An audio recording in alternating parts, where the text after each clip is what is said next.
오늘은 9월 14일 사사기 19장 1절부터 15절까지입니다. 1절 말씀을 보게 되니까 누가 나오냐면 레위인이 등장을 해요. 여기서도 에브라임 산악지방에 살던 한 레위인이 첩을 두고 살았는데 그 첩이 집을 나가요. 그래서 그 첩을 데리러 그의 장인어른 댁에 가서 그리고 다시 데리고 돌아오는 장면이 오늘 본문에 나오게 되는 것이죠. 오늘 본문을 보게 되면 등장인물들이 있는데요. 하나같이 이름이 나오질 않습니다. 이 주인공격인 이 레위 사람도 이름이 안 나와요. 그냥 어떤 레위인 이렇게 나와요. 그리고 그 아내였던 그 첩도 그냥 그의 첩 이렇게 나와요.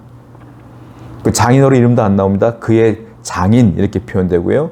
뒤에 보면 에브라임 노인 한 명이 나오거든요. 그 사람도 에브라임의 노인 이렇게 표현되지 이름이 나오질 않아요. 왜냐하면 이것은 어떤 것들을 비유하는 것 때문에 그렇습니다. 무엇을 비유하냐면 이 레위인은 한마디로 말하면 모든 레위인을 표현하는 거예요. 모든 레위인. 그리고 이 첩은 모든 여인을 얘기하는 겁니다. 그리고 장인어른은 그 레위인을 나중에 손님으로 자기 딸을 데리러 왔을 때 극진히 대접하거든요. 그 손님을 대접하고 극진히 대접하는 모든 유대인들, 모든 사람들을 이야기하는 것이다 라는 거예요. 한마디로 말하면 여기 나오는 모든 사람들은 죄에 대한 얘기를 시작하시는데 이 모든 사람들에 대한 이야기 다 똑같은 거다 이거야. 한 집안의 이야기가 아니라 모든 인류가 이와 같은 죄를 짓고 있다라고 표현하는 것이죠. 사람은 죄인이에요. 모든 인류는 죄인이에요. 그러나 하나님의 은혜가 없이는 구원받을 수 없음을 얘기하고 있는 거예요. 여러분, 여러분들의 힘과 능력으로 구원을 받을 수가 없어요. 예수님이 이 땅에 오셨고 나를 위해 십자가에 돌아가셨고 그분의 공로를 의지하여 내가 그분을 믿음으로 구원받는 건 아니겠습니까? 다시 한번 내가 죄인인 것을 인식하고 나의 정체성을 분명히 알아야 돼요. 그리고 하나님이 아니면 예수님이 아니면 내가 구원받을 수 없는 존재임을 분명히 깨달아 하나님께 늘 겸손히 나아가는 여러분 되기를 축원드립니다. 자, 2절부터 말씀을 쭉 보게 되면 자, 2절 말씀 보게 되니까 그 첩의 행동이 나와요. 2절. 그 첩이 행음하고 남편을 떠나. 자, 그 레위인을 떠났던 이유가 있어요. 뭐야? 불륜을 저질렀기 때문에 그래요. 그 첩이 불륜을 저지른 거예요. 그래서 이 레위인이 그 첩을 데리러 간 거예요. 찾으러 간 거예요. 근데 이게 굉장히 충격적인 거예요. 왜냐하면 레위인이 누굽니까? 레위인의 임무가 있고 레위인의 사명이 있어요. 성막을 지키는 자들이에요, 이 사람들은. 그래서 성막 안에 있는 기구들을 늘 관리해야 되고 하나님께 예배드리는 자들이 레위인 아닙니까? 근데 그 레위인이요, 충격적인 게 첩이 있대, 첩. 이게 충격적인 거예요. 그리고 그 첩은 또 불륜을 저질렀어. 성적 타락이 이 시대에 얼마나 심각했는가가 드러나는 거예요. 하나님께 구별된 삶을 살아야 되고 거룩한 삶을 살아야 되는 레위인이 첩이 있다는 것부터 충격이야. 근데 그 첩은 또 불륜을 저질렀다는 게 또 충격이야. 이게 이 당시의 레위인의 모습 아니겠습니까? 여러분, 더 충격적인 건 뭐냐면 그만큼 이 레위인이 타락했기 때문에, 즉 성도들이 다 타락했기 때문에 이 땅의 모든 인류들은 다 타락했다 이거예요. 이건 안 봐도 뻔해요. 여러분, 주위가 타락하고 내 주위가 더러워지며 내 주위가 어둑해진다는 이유가 뭐냐면 다 중심엔 누가 있느냐? 내가 있는 거예요. 성도가 죄를 지으면 주위가 다 죄를 짓게 돼 있는 거예요. 이 나라와 이 민족이 점점 타락해진다는 건 이 나라의 이 민족이 그 안에 거하고 있는 성도들이 타락하기 때문이다 이거예요. 모든 죄의 근원, 모든 타락의 원인은 어쩌면 성도들로부터 시작되는 것이다. 세우는 교회 성도 여러분, 우리는 세상이 아무리 더럽고 타락한다 할지라도 정결하게 거룩하게 하나님만 바라보길 원합니다.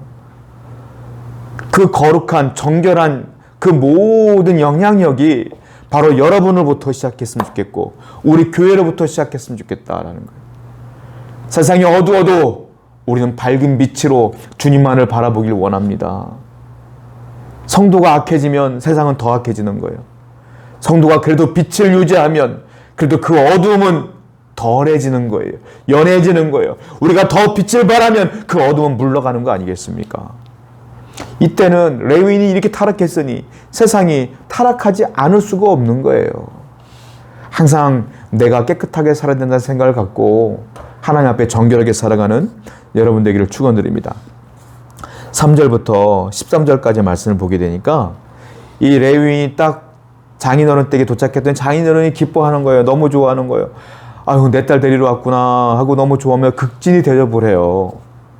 먹고 마시고 너무 시간이 딜레이 되니까 레위인이 나 이제 데리고 갈게요 했더니 장인어른이 아니 더 있어라, 또 데리고 갈게요, 더 있어라. 먹고 마시고 계속 있는 거예요. 언제까지 있으냐면 5째 날까지 계속 먹고 마시고 계속 장인어른이 계속 기뻐하면서 이 사위를 대접해 주는 거예요.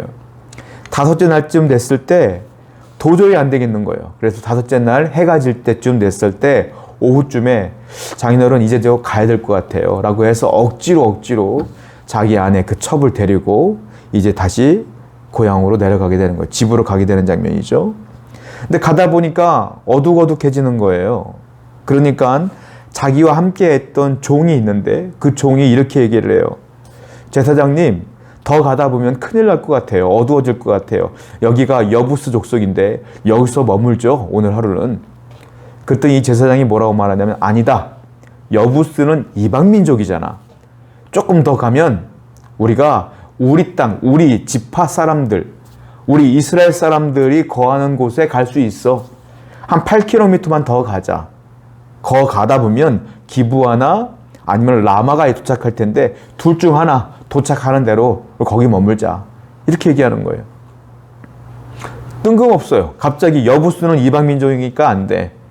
더 가자. 더 가서 기브아나 라마로 가자. 이렇게 얘기하는 거죠. 그 결국은 쭉 가다 보니까 날이 저물렀어요. 그래서 어디 도착하냐면 기브아라고 하는 곳에 도착하게 되는데 이 기브아는 베냐민 지파에 속한 땅입니다. 결국 기브아는 베냐민 지파라고 보시면 돼요. 거기에 딱 머물게 되는 거죠. 심각한 모순이에요. 무엇입니까? 자기의 삶은 이방 민족보다 더하면서 처벗고 살고 거룩은 무슨 거룩이에요. 제사장 직분 감당치도 못하면서 이렇게 살면서 마음으로는 나는 제사장이야. 이 마음이 있는 거야.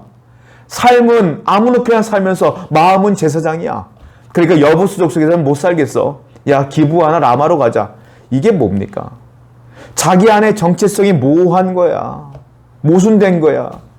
내가 제사장이라고 하는 정체성이 있으면 제사장답게 살아야지.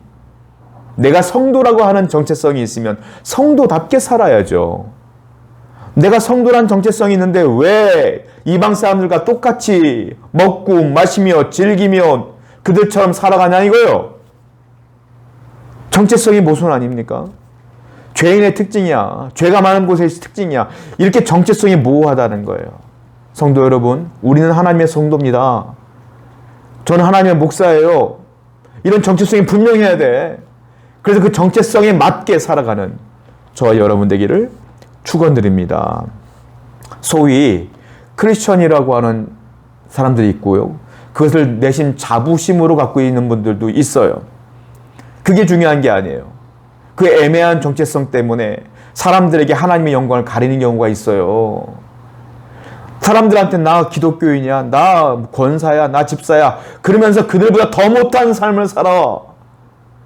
제가 그런 얘기를 한두 번 들은 게 아니에요. 하나님이 욕먹는 거예요. 그들이 하나님을 믿겠어요? 여러분들의 삶을 통해서? 그래서 예수님이 그랬잖아요. 우리는 성령의 열매를 맺어야 돼요. 즉 우리의 정체성과 신앙과 똑같은 열매를 맺어야 그 선한 행실과 착한 행실을 보고 하나님을 보는 거 아니겠습니까? 오늘도 여러분이 똑같은 정체성, 똑같은 열매를 맺는 삶을 살아가기를 축원드립니다. 기도하겠습니다. 하나님, 성도라고 하는 정체성을 분명히 갖고 분명히 살아갈 수 있도록 인도하여 주옵소서. 예수님의 이름으로 기도드렸습니다. 아멘.